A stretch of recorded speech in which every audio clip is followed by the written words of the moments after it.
Thank you, everybody. Welcome back. It's Collins Ajoki Ogal, real life experiences. I have a guest in the house, Mary.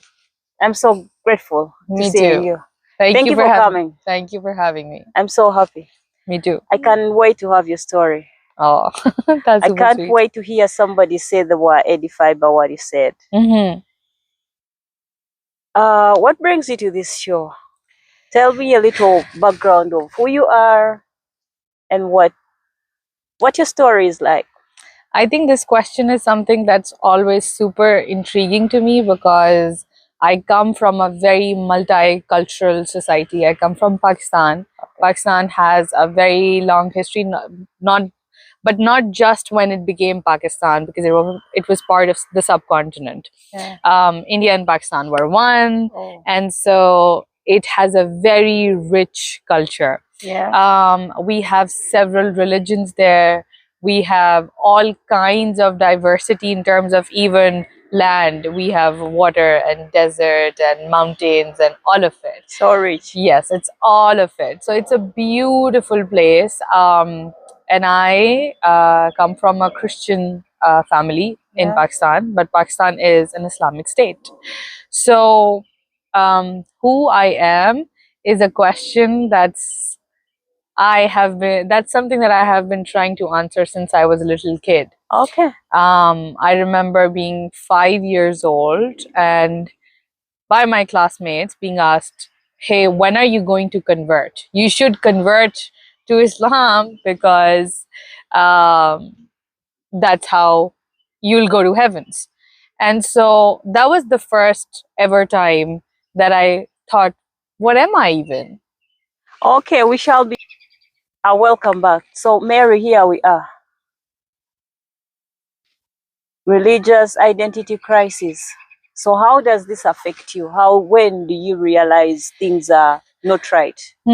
I think when I look back at this, I smile because I feel I've processed so much. I've spent years thinking about it, debating on it, talking to my family about it, figuring out what am I and what was it that I was supposed to be, right? And so I don't look at it with any sadness or with any pain because I think that um, a lot of us who go through any sort of discrimination when it comes to being a minority, whether it's religious, whether it's based on gender, whether it's based on any other social biases that people might have, you sort of recover out of it very gradually. I would like to point out one very important incident that happened once when I was at an interview at a television in Pakistan because I was ironically, while we were going through all of that,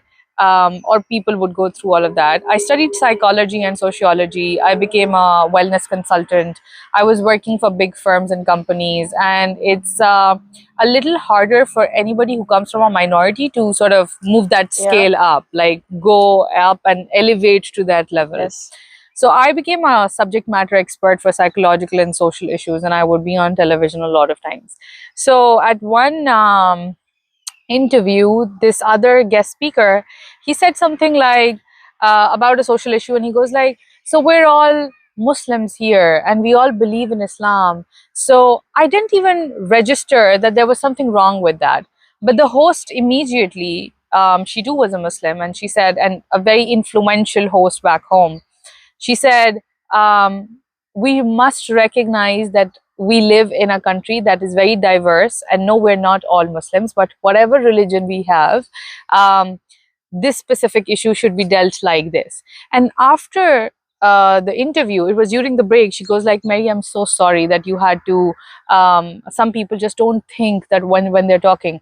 And I really did not register what happened. And I said, "What happened?" And she said that, he just generalized everybody as one. Yes. And this is a very subtle way to discriminate. Yeah. And that became a highlight at a very later age, that, oh, I till date did not recognize that we are discriminated in so many different ways that sometimes we wouldn't even realize it. Okay, wow, Mary, this is amazing, and I'm just interested because someone out there is waiting and cannot hold it any back. And Yeah. because it seems really so interesting, though it's a really touching story that someone has to go through this from when they are children to growing up to adults to answering questions that they don't even know how they Answers began. to. Yeah. We are getting back. Let's take a little sip and a break. Thank you. Thank you. Don't touch your dial. Keep connected.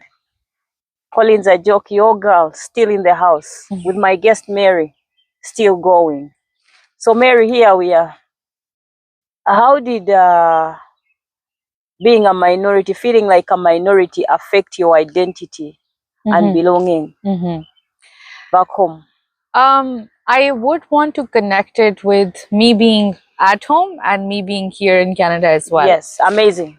And that's because two reasons. One of them is that at home, I was a religious minority, also a gender minority, correct? And when you come here, I am a racial, cultural minority. Because, Racial culture minority. right, like Okay. a racial, cultural minority, because I'm not white and I'm in Canada, right? I am culturally speaking, I'm something that a lot of times people would confuse me as being Indian or being just some other thing, but not Pakistani. Are you an Indian, Mary? I come from the subcontinent. I'm Pakistani. Okay, you're I thought you're Indian. Oh my God. I like your hair because Indians have long hair. I don't know. So Pakistani, as I Okay. said earlier, that the subcontinent was one, right? India and Pakistan were one country. It was Yeah. called Hindustan. Okay. And then in 1947, Pakistan and India partition happened. So India has their own land and Pakistan has their own now. Okay. So Pakistan has Punjab too. I come from Lahore, Punjab. Lahore is my city. Okay. And the other side of Punjab, that's where a lot of the Sikh community come from. That's Indian Punjab. Okay. So Yeah. feeling like a minority. So like I was saying, that being a religious minority or a gender minority is one thing, and then you come here and you become a cultural and a racial minority, and then you think, and this was one of the questions that I asked myself, where's home? Okay. Because when you go back home, that's the place that I was born, I was raised. I'm sorry. That is home. Yeah. That is home. But can I ever call it home? Hard. Right. And you don't really, I'm sorry, can I just take a little break? Can we take a break? We will be back. Just give us a few minutes. Sorry, guys. Okay, thank you, Mary. Yeah. So, it's emotional, it's overwhelming, but at the same time, I think people should continue to recognize that that's what makes them them, right? If I or anybody who's a minority does not go through those things, they wouldn't become so cultured in a way. I wouldn't have such a huge horizon towards perspectives of life and things. So many times I feel that, you enter a room and just because you've seen people watching you, observing you, passing comments, doing all of that from a very young age, it's very natural for you to be emotionally intelligent. And that's a superpower that you get once you go through these experiences. So I think that I do not, and again, I have to accept that it's a healing process. It's something that you go through the rest of your life. You know that, even when you have your kids, you would have to tell them parts of your experience for them to explain. Yeah, you have to explain, why are you the way that you are? Why do you view things the way that you view things? And your children obviously deserve that.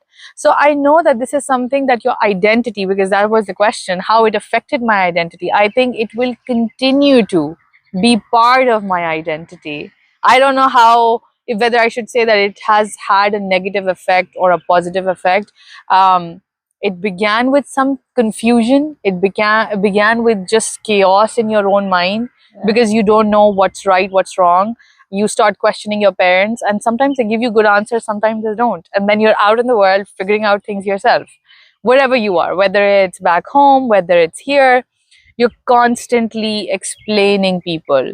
And then I feel that coming from somewhere like Pakistan, where the feudal culture, in a way, it's not as evident, but it has left traces. So Yeah. the majority would always feel like they're superior. They'll always feel like they're better than us. Oh, yeah. And you'll feel, what can I do? It looks like, oh, to become them or to have that status, you have to achieve something. And it may never be there. And it will never be there because you're not them. Yeah. And I think that eventually what you have to tell yourself is that you accept that you're different. There Yeah. was nothing wrong with you right from the beginning. Creation.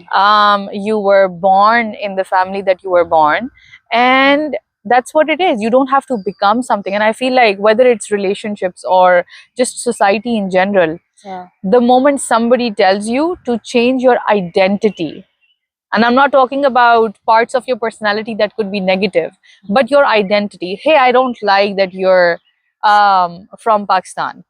Hey, I don't like that you're Christian. Hey, I don't like that you're Muslim. Whatever. That's a red flag. Wow, Mary, this sounds to be unusual. Mhm. Though it's something that I've had before. I've seen people go through it over and over. But let's take a break and then we shall be right back. Collins Ajok, your girl, real life experiences on the floor with Mary.